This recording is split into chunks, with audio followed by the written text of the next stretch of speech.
Good morning बच्चों। आज हम कक्षा 11 के इतिहास विषय के पाठ नंबर 2, जिसका नाम है 3 महाद्वीपों में फैला हुआ साम्राज्य। क्या नाम है बेटा पाठ का? 3 महाद्वीपों में फैला हुआ साम्राज्य। अब पढ़ेंगे कि महाद्वीप किसे कहते हैं।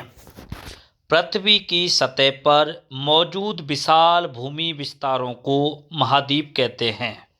पृथ्वी की सतह पर मौजूद विशाल भूमि विस्तारों को महाद्वीप कहते हैं। महाद्वीपों को महादेश भी कहा जाता है। दूसरा नाम क्या है बेटाओ?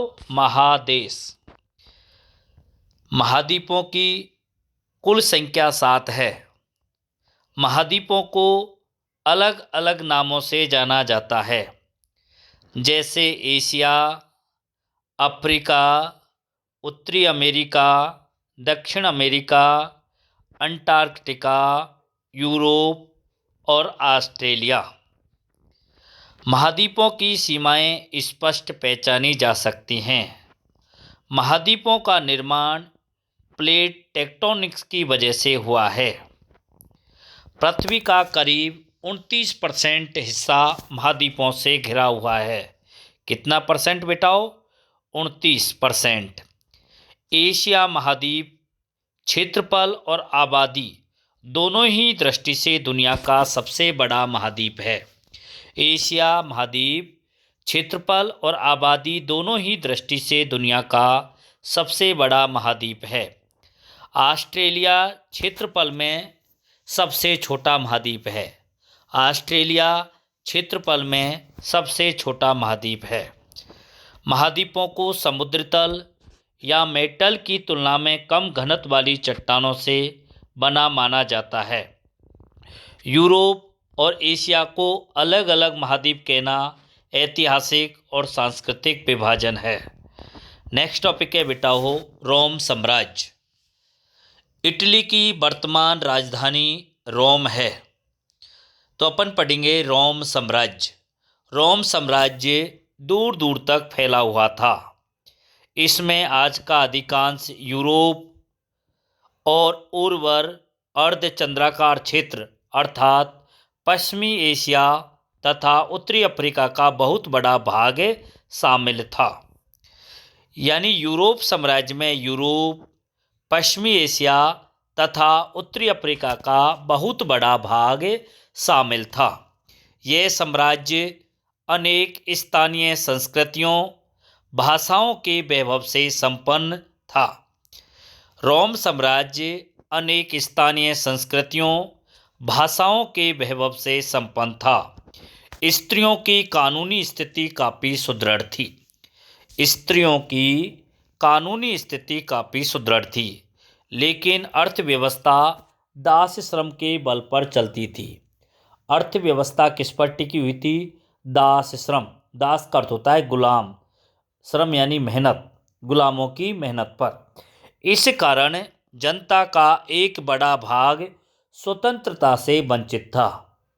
किससे वंचित था बेटाओ? स्वतंत्रता, यानी उन्हें फ्रीडम नहीं थी। 5वीं शताब्दी और उसके बाद इसका पश्चिमी साम्राज्य छिन्न भिन्न हो गया, लेकिन पूर्वी भाग अत्यंत समृद्ध बना रहा। इसका जो पूर्वी भाग है वो बहुत ही समृद्ध था। नेक्स्ट है बेटाओ रोमन तथा ईरानी साम्राज्य। रोमन तथा ईरानी साम्राज्य ईसा मसीह के जन्म से लेकर 630 के दशक की अवधि में अधिकांश यूरोप, उत्तरी अफ्रीका और मध्य पूर्व तक के विशाल क्षेत्रों में 2 सशक्त साम्राज्य, रोम साम्राज्य और ईरान साम्राज्य का शासन था। यानी इस क्षेत्र पर 2 शक्तिशाली साम्राज्य थे। एक था रोम साम्राज्य और दूसरा था ईरान साम्राज्य, जिसे ससानी राजवंश का शासन था, तथा ये आपस में संघर्षरत थे। रोम साम्राज्य और ईरान साम्राज्य आपस में संघर्ष यानी लड़ाई झगड़े होते रहते। रोम के इतिहासकारों के पास स्रोत सामग्री कौन कौन सी हैं? रोम के इतिहासकारों के पास स्रोत सामग्री स्रोत सामग्री को मुख्यतः 3 भागों में बांटा गया है। नंबर 1 पाठ्य सामग्री, दूसरा दस्तावेज और तीसरा है भौतिक अवशेष।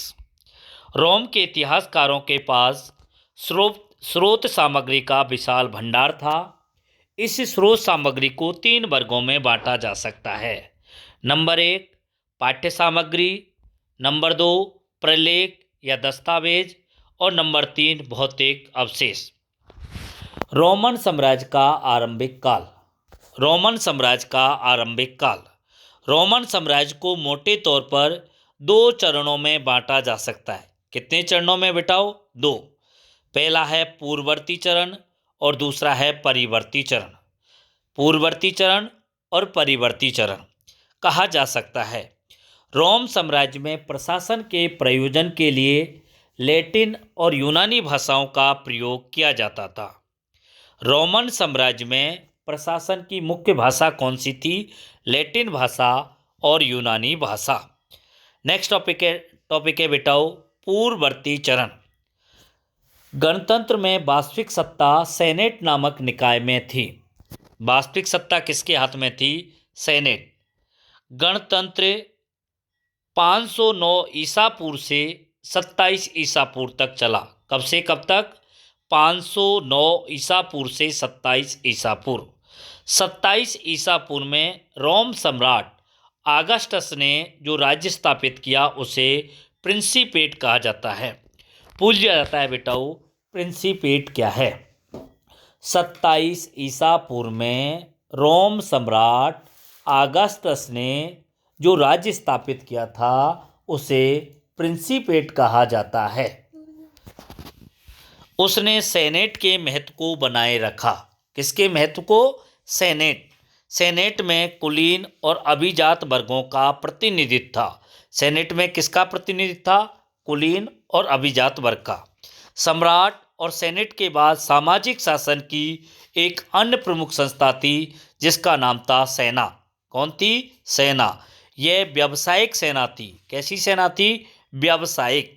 इस प्रकार सम्राट, अभिजात वर्ग और सेना साम्राज्य के राजनीतिक इतिहास में 3 मुख्य खिलाड़ी थे। पूछ जाता है रोम साम्राज्य के राजनीतिक इतिहास में 3 मुख्य खिलाड़ी कौन कौन थे? नंबर 1 सम्राट, नंबर 2 अभिजात वर्ग, नंबर 3 सेना। सम्राट, अभिजात वर्ग और सेना।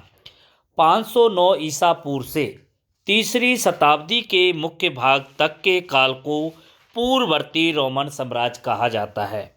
पूर्ववर्ती रोमन साम्राज्य का काल था 509 ईसा पूर्व से 3री शताब्दी तक के काल को पूर्ववर्ती रोमन साम्राज्य कहा जाता। नेक्स्ट टॉपिक है बेटाओ रोमन साम्राज्य का विस्तार। रोमन साम्राज्य का विस्तार।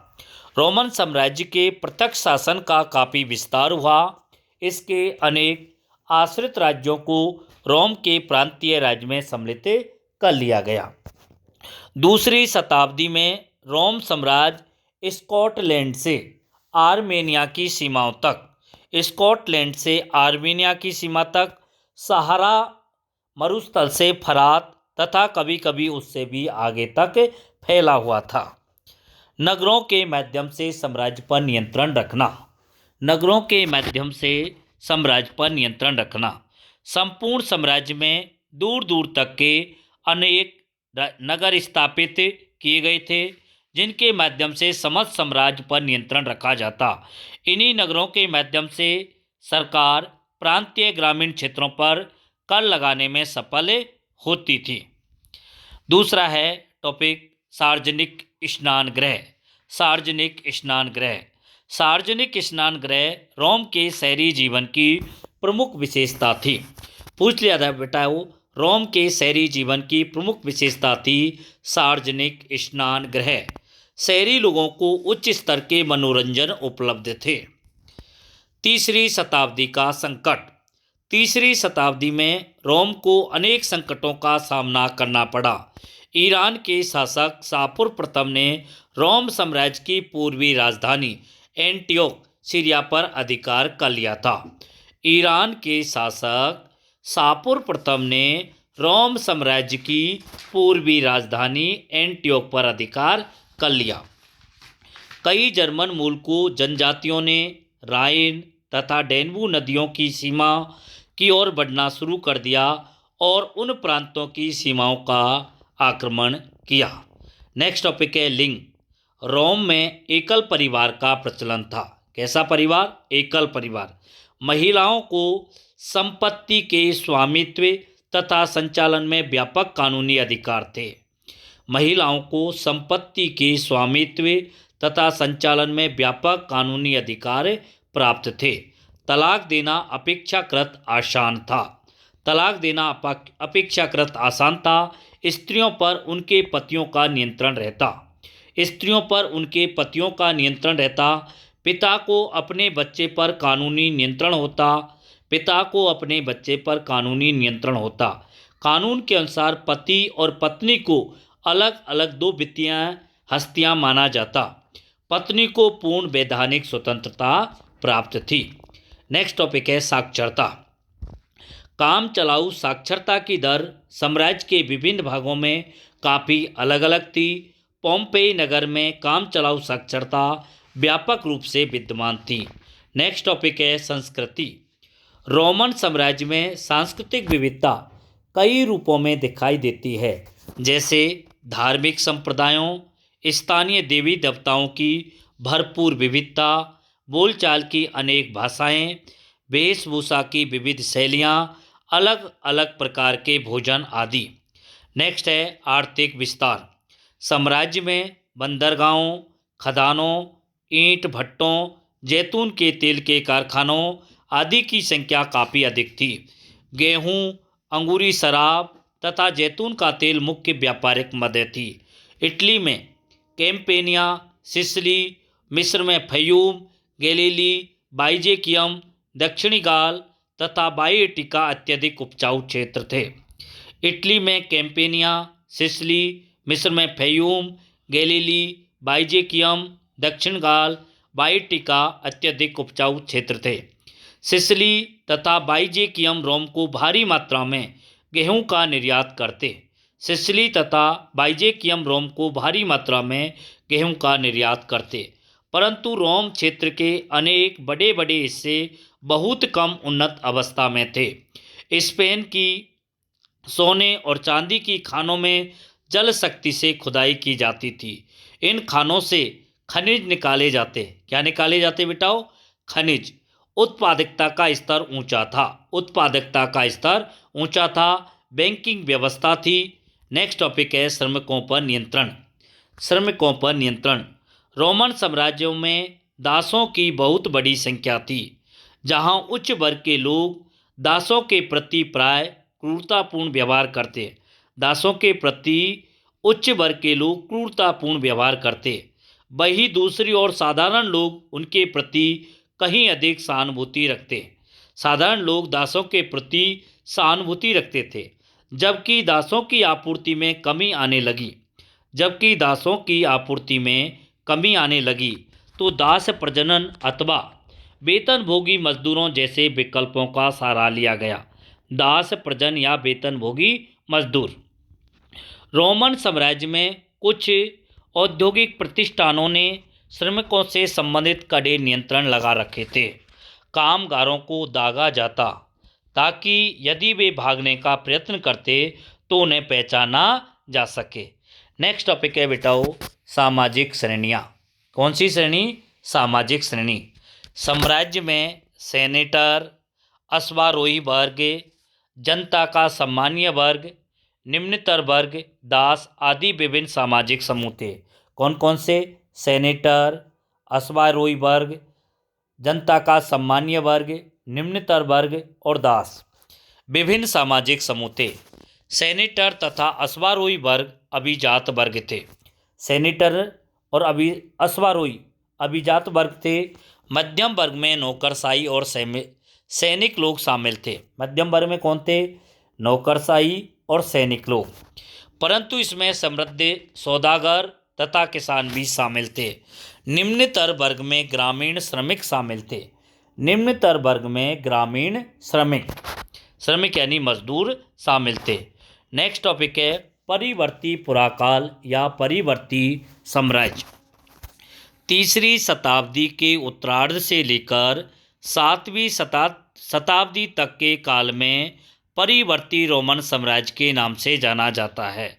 3री शताब्दी के उत्तरार्ध से लेकर 7वीं शताब्दी तक का काल परिवर्ती रोमन साम्राज्य के नाम से जाना जाता है। नेक्स्ट टॉपिक है सम्राट डायोक्लिशियन, जिसका समय है 284 से लेकर 305 ईस्वी ने सामरिक तथा आर्थिक दृष्टि से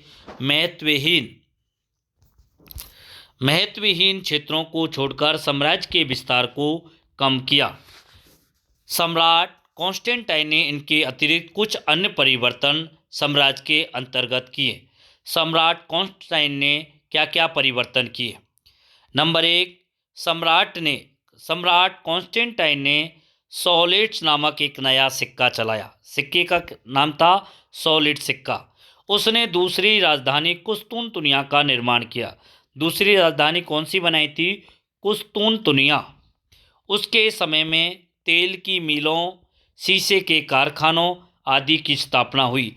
इन सभी के फलस्वरूप शहरी संपदा और समृद्धि अत्यधिक वृद्धि हुई। नेक्स्ट है टॉपिक बेटाओ, रोमन लोग अनेक देवी देवताओं की उपासना करते थे। किसकी? देवी देवताओं की उपासना। ये लोग जुपिटर, जूनो, मिनर्वा और Mars, Jupiter, Juno, Minerva, Mars आदि अनेक देवताओं की पूजा करते। यहूदी धर्म रोम साम्राज्य का एक अन्य बड़ा धर्म था। कौन सा धर्म? यहूदी धर्म। 4वीं तथा 5वीं शताब्दियों में साम्राज्य का ईसाईकरण हुआ था। क्या हुआ था? ईसाईकरण। जर्मन मूल के अनेक समूहों ने पश्चिमी साम्राज्य के सभी बड़े प्रांतों पर अधिकार कर लिया और अपने अपने राज्य स्थापित कर लिए, जिन्हें रोमोत्तर साम्राज्य कहा जा सकता है। रोमोत्तर साम्राज्य क्या है? जर्मन मूल के अनेक समूहों ने पश्चिमी साम्राज्य के सभी बड़े प्रांतों पर अधिकार कर लिया और अपने अपने राज्य स्थापित कर लिए, जिन्हें रोमोत्तर राज्य कहा जाता है। 7वीं शताब्दी के प्रारंभिक दशकों तक आते आते रोम और ईरान के बीच लड़ाई फिर छिड़ गई। ईरानी शासकों ने मिस्र सहित सभी विशाल पूर्वी प्रांतों पर आक्रमण कर दिया और 642 तक अरबों ने पूर्वी रोमन और ससानी दोनों राज्यों के बड़े बड़े भागों पर अधिकार कर लिया।